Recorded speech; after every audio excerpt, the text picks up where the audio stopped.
¿Qué está pasando en Roma? Más precisamente, ¿qué está pasando dentro de la Iglesia Católica? Si estás confundido por el caos creciente, si sientes que tu fe vacila, flaquea en medio de la tormenta, entonces este canal es para ti. Queremos ayudarte a comprender lo que está pasando en la Iglesia para que no pierdas la fe, sino antes bien para que la fortalezcas y para hacer de ti un propagador de la verdad. Buenos días, mi nombre es Julio Loredo. Bienvenidos al canal Visto desde Roma.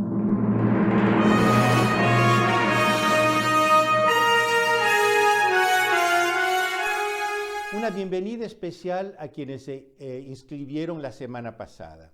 Si aún no estás registrado, te invito a hacerlo. Te invito también a poner un like en este video y a difundirlo entre tus amigos.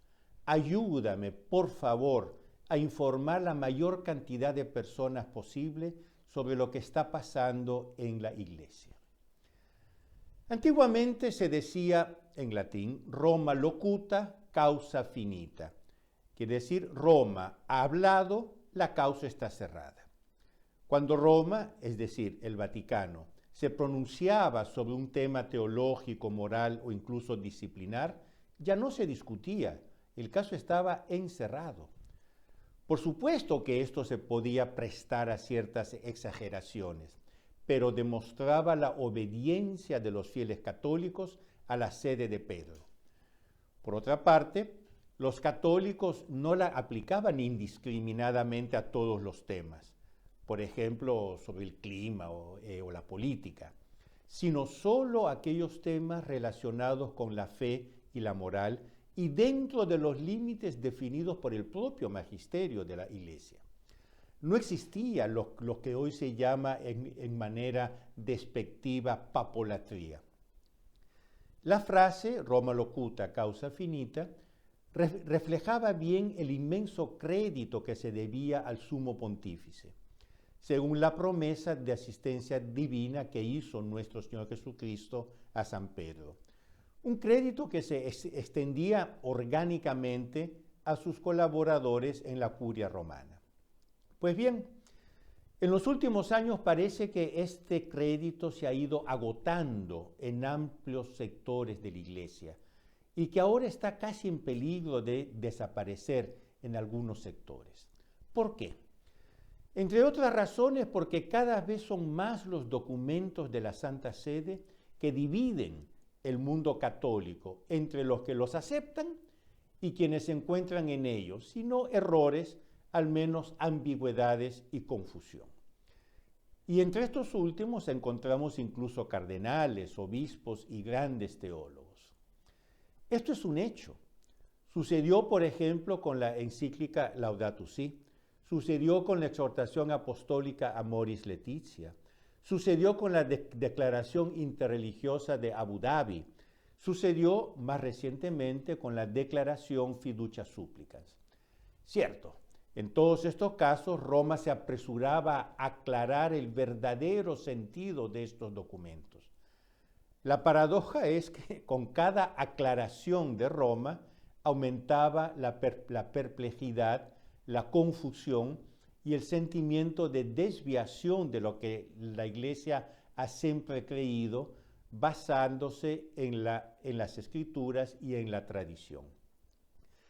El cardenal Gerhard Müller, ya ex prefecto de la Congregación para la Doctrina de la Fe, incluso llegó a calificar la Fiducia Supplicans, un documento del Vaticano, blasfemia y sacrilegio. Antes de morir, hace poco más de un año, el famoso cardenal australiano George Pell, que yo conocí muy pero muy bien, comentó, y cito, una vez se decía, Roma locuta, causa finita. Hoy deberíamos decir, Roma loquitur, confusio augetur. O sea, Roma habla y la confusión aumenta. Sí, queridos amigos, cuando el lenguaje no es sí, sí, no, no, como nos enseñó nuestro Señor Jesucristo, inevitablemente nos prestamos a la confusión y al caos. Por un lado, se deja perplejos a los fieles que desean la continuidad del magisterio de la Iglesia. Por otro, se abren espacios para protestas cada vez más radicales de quienes quieren la ruptura completa con ese magisterio. Es lo que está sucediendo, por ejemplo, en la Iglesia en Alemania.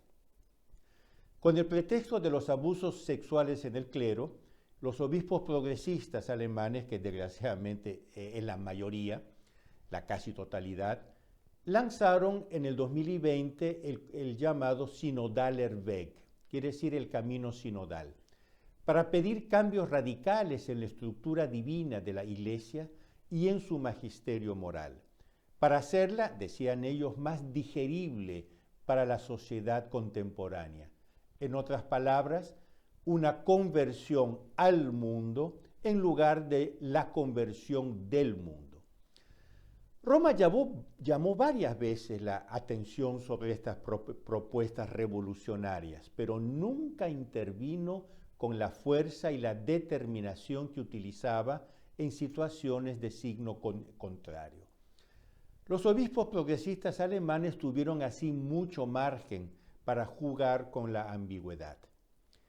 Después de 2 años de idas y venidas, la Conferencia Episcopal Alemana, reunida justo una semana o 2 atrás, quería redactar los estatutos de un Consejo Sinodal Permanente que habría compartido el gobierno de las diócesis, de las parroquias y de las instituciones católicas, incluso las órdenes religiosas, entre obispos, religiosos y laicos o seglares.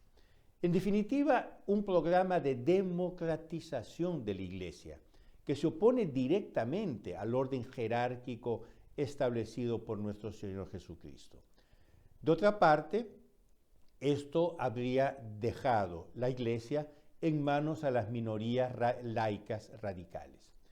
Sin embargo, por fin llegó una carta de la Santa Sede, 3 días antes que se reuniesen los obispos alemanes. Una carta más perentoria de aquellas protestas más o menos vagas que habían caracterizado los trabajos del Synodaler Weg. No olvidemos que incluso el propio Papa Francisco había elogiado y reprochado alternativamente el camino sinodal alemán. De un lado había sido él que había dicho háganlo. Por otro lado había dicho no vayan muy rápido y no vayan demasiado lejos. Al final, en el último año, había expresado a los obispos alemanes su oposición a la creación de este Consejo Sinodal Permanente, aunque nunca cerró del todo la posibilidad de dialogar sobre el tema. Por lo tanto, como se dice aquí, sí, no, mas muy por el contrario, quiere decir muy vago. Ahora llega esta carta, un poco más perentoria, firmada por el secretario de Estado, el cardenal Parolin, el prefecto de la Congregación de la Fe, el cardenal Fernández, y el prefecto de los obispos alemanes. ¿Qué dice de más perentorio? Yo cito un párrafo. Un organismo de este tipo, es decir, el Consejo Sinodal, no está previsto en el derecho canónico actual y por lo tanto una decisión de la Asamblea Episcopal a este respecto no sería válida con las consiguientes consecuencias jurídicas.